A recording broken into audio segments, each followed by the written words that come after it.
Assalamualaikum warahmatullahi wabarakatuh.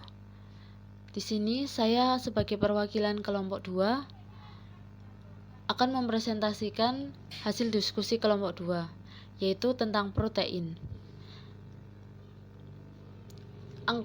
Kelompok 2 terdiri dari 1. Adik Tri Prasetyo, 2. Adila Naifah Budianti, 3. Agis Dwi Setio Pramungkas, 4. Ainun Jariah, 5. Ajeng Kusumawardani, 6. Alfiana Eka Mei Sintia, 7. Arina Manasikana, 8. Arindi Erliana Fandoli, 9. Atin Rahayu, 10. Restria Dewi Fibrianti, 11. Azizah Caturrahma, dan 12. Bintang Pradipta Firmansyah. Baiklah, sekarang saya akan memulai presentasi tentang protein. Yang pertama yaitu LO protein, membahas tentang 1. Pengertian protein, 2. Standar atau status kecukupan gizi, 3. Jenis makanan dan metabolismenya dalam tubuh, 4. Gangguan dalam tubuh yang disebabkan oleh kekurangan protein. Pengertian protein. Protein merupakan makromolekul yang menyusun lebih dari separuh bagian dari sel. Protein menentukan ukuran dan struktur sel, komponen utama dari sistem komunikasi antar sel, serta sebagai katalis berbagai reaksi biokimia di dalam sel. Karena itulah sebagian besar aktivitas penelitian biokimia tertuju pada protein, khususnya hormon, antibodi, dan enzim. Tiap jenis protein mempunyai perbedaan jumlah dan distribusi jenis asam amino penyusunnya. Protein sendiri terdiri dari atom karbon, atom oksigen, atom hidrogen, atom asam amino yang mengandung sulfur. Berdasarkan susunan protein tersebut, protein mengandung 50-55% atom karbon, 20-23% atom oksigen, 12-19% atom atom nitrogen, 6-7% atom hidrogen, dan 0,2-0,3 atom sulfur. Kemudian status atau standar kecukupan gizi. Protein, angka kecukupan konsumsi protein atau AKP menunjukkan banyaknya protein minimum yang dibutuhkan setiap penduduk per hari.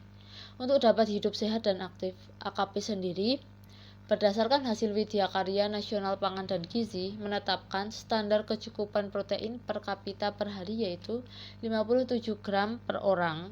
Kecukupan protein ini dianjurkan menurut Permenkes 2013. Jenis makanan yang harus dikonsumsi yaitu ada telur, ikan, daging, kacang-kacangan, dan biji-bijian.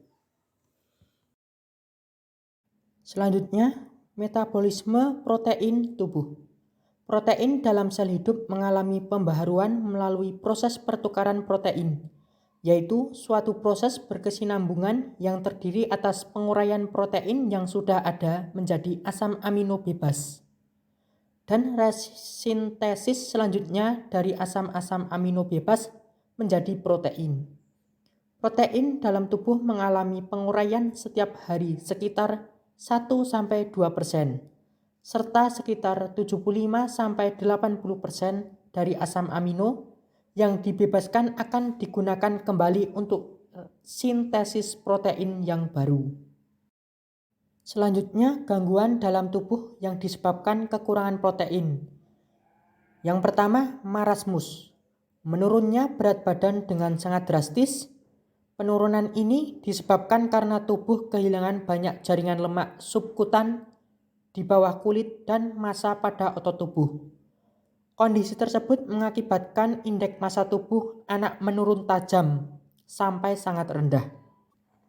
Yang kedua, kwashiorkor. Sebagian besar ditemukan pada orang yang hidup di wilayah geografis yang memiliki sumber makanan terbatas. Ini paling sering terlihat pada anak-anak yang dietnya rendah protein dan kalori.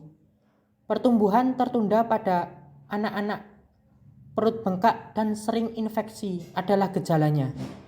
Penanganan kwashiorkor berupa peningkatan lambat kalori diikuti peningkatan protein. Yang ketiga, rontoknya rambut. Kurangnya asupan protein bisa memicu kerontokan rambut. Hal ini karena saat tubuh kekurangan protein, laju pertumbuhan rambut akan melambat dan semakin banyak folikel rambut yang memasuki fase istirahat.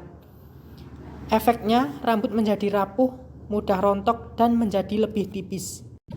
Selanjutnya, yang keempat, imunitas tubuh menurun. Kekurangan protein dapat menurunkan kekebalan atau imunitas tubuh. Itulah sebabnya orang yang kebutuhan proteinnya tidak tercukupi dengan baik lebih rentan terkena penyakit, khususnya penyakit infeksi. Selanjutnya yang terakhir, pertumbuhan dan perkembangan anak juga dipengaruhi oleh kecukupan asupan proteinnya. Jika asupan protein anak kurang, tentu saja proses pertumbuhan dan perkembangannya dapat terganggu. Salah satu tandanya adalah anak mengalami stunting atau memiliki tubuh yang lebih pendek daripada anak-anak lain seusianya. Berikut contoh gambar yang terkena gangguan dalam tubuh yang disebabkan kekurangan protein. Di gambar terdapat kwashiorkor dan marasmus. Kwashiorkor yaitu perut membesar, pantat dan kaki bengkak. Kebalikannya dengan marasmus, perut mengecil dan pantat mengecil. Sekian dari kelompok kami. Bila ada tutur kata yang kurang berkenan saat mempresentasikan hasil diskusi kelompok kami meminta maaf yang sebesar-besarnya. Terima kasih. Bila taufik walhidayah. Wassalamualaikum warahmatullahi wabarakatuh.